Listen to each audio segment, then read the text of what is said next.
Ndagusuhuje wowe ukurikiye ku Mugereka TV. Imana iguhe umugisha, amahoro y'Imana abe kuri wowe.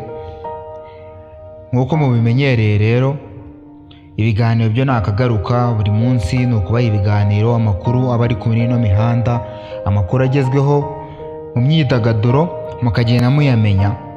Icyo ngusaba ni ukubanza ugakora subscribe, ugakanda no ukazogera kugira ngo ujye uhita ubona notification y'ibiganiro tuzadushyiraho byose, kandi ukanatera comment ukatubwira ko ikiganiro cyumvise, niba nibyo wifuza ko tuzaganiraho n'amakuru ushaka tuguha tukayaguha, ko hano dutanga amakuru yizewe ari ku mihanda, ari kugenda avugwa ku mihanda cyangwa ibintu biri kugenda bibera ku mihanda.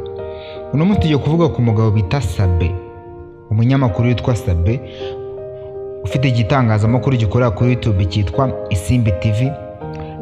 Kiri mu binyamakuru bikomeye hano muri runo Rwanda, ko kiri mu binyamakuru byamaze kuzuza abasubscribers miliyoni. Ibinyamakuru mu Rwanda bifite subscribers miliyoni ni ibinyamakuru bikeya.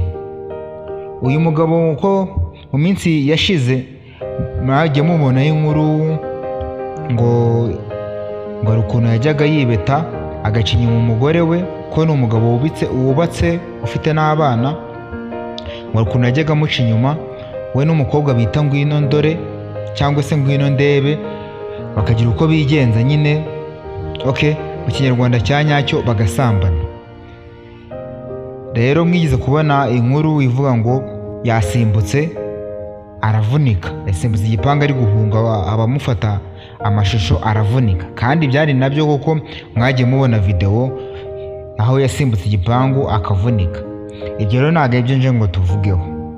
Iyi nkuru twari tuzi ko yarangiye, n'ibya Sabe byarangiye, ariko Sabe nyuma yaje kuva mu Rwanda ajya mu kindi gihugu, ajya mu Bubiligi, Belgium. Ariko amakuru ari kuvuga ko yagiye, ngo adasezeye n'umuryango we. Ayo ni amakuru ari kuvugwa ku mihanda. Abantu bafollowinga Dekati ndabizi ko ayo makuru wenda mushobora kuba mwayumvisha, mwayabonye kwa Dekati.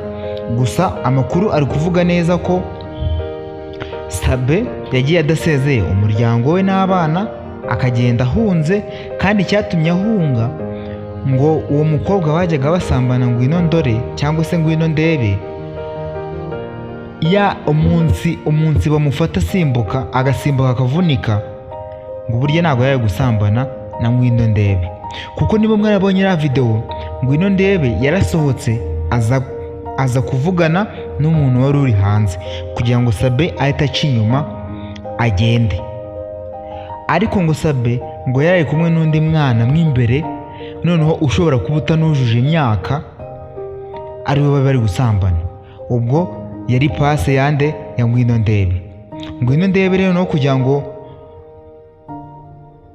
ashyigikire Yago cyangwa akingire ikibaba plutôt nyiri Isimbi TV ari we Sabe, Ngwino Ndebe arasohoka ajya kurangaza wari uri hanze, noneho Sabe ataca inyuma aragenda. Nibwo mwabonye ya video yanyuze inyuma ahantu y'inzu, agasimbuka igipangu akahita avunika. None ngakaba yarasohotse hanze y'igihugu, ngahunze kugira ngo wenda ngo bitazamugaruka bakabona baramufunze, inzego z'umutekano zikamukurikirana, akajya mu rukiko, n'icyaha kikamuhamaka bikamuviramo gufungwa cyangwa bikamuteza ibindi bibazo, ngo niko kwita yambuka akajya mu gihugu cy'Ububiligi. Amakuru rero dufite ngo nuko yagiye mu gihugu cy'Ububiligi adasezeye umuryango we, nta muntu umwe bimenyesheje, ari ukugira ahunge kugira ngo atazagira ikintu kimutamaza. Ayo niyo makuru yo ku mihanda. Andi makuru bugenda amenyekana nayo tuyagenda tuyabashyikiriza, tuyabagezaho 5 kuri 5. Icyo ngusaba ni ukora subscribe kugira ngo n'andi makuru ageza ujye tuyabona vuba kandi byoroshye, uyamenyere ku gihe. Ciao ciao.